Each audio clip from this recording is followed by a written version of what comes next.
Are we going to be running away from kidnappers, armed robbers, and thieves and still be running away from policemen in Nigeria that are supposed to be protecting us? This thing is getting crazier by the day. Look at this guy on my screen. This is a 21-year-old boy that was allegedly shot just yesterday in Kubwa, FO1.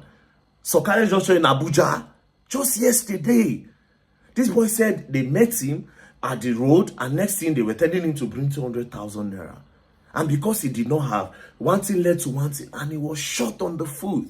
And they abandoned him there. People rushed the boy to the hospital. Reaching the hospital now, as we speak now, the boy is battling for his life. And to think the more craziest part is that they called the police. And the police were now saying that, hey, thank God he's alive. This is sad. This is really sad. Different stories here and there, different boys. Different allegation of police gunning down Nigerian youth. Different allegation of police extorting boys, throwing them inside the lagoon, collecting their cars, collecting their properties and claiming them. Different allegations. This is sad. Who are going to protect us if the police are the ones gunning us down? Who?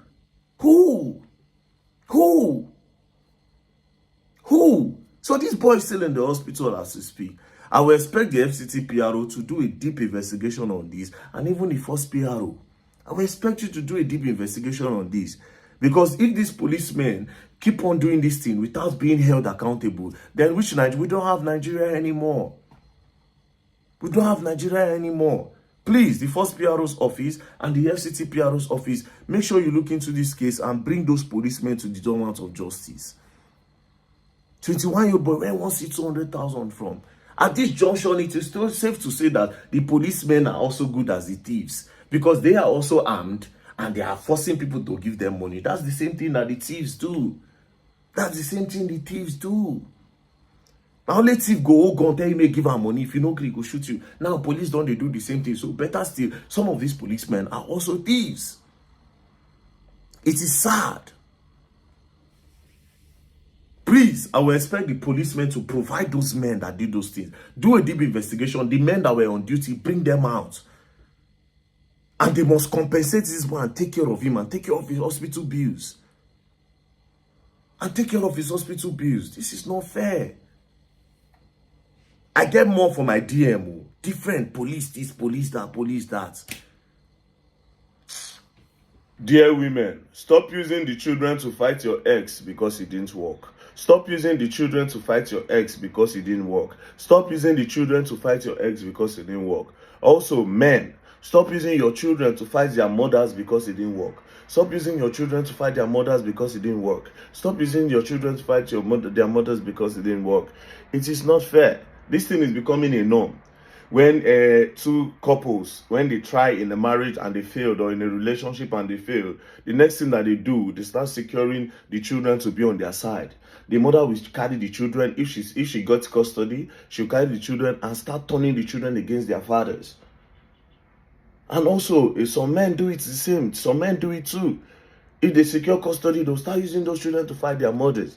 Even if the mother is a bad person, or even if the father is a bad person, he is bad to you. He is bad to you. These children are innocent. People are putting them in between your wars and using that thing to ruin their own lives. Think about it. It is becoming a norm. It is becoming a norm. If it didn't work for you both, look for a way to discuss and try to make the children feel as if, okay, my father and mother, even if they are not together, make them understand that, okay, there is more to life when two people did not agree to stay with each other.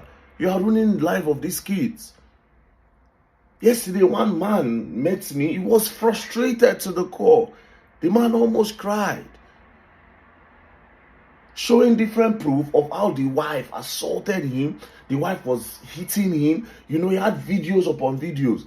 But the court gave the wife custody. Right. They gave the wife custody because he went to jail at some point. Because of one transaction that happened, EFCC carried him. Of course, EFCC now. EFCC arrest. First of all, EFCC arrest does not count in Nigeria because just trust me 100%. It is always like this. So if they say EFCC arrest somebody, you don't even count them as something. Do you understand?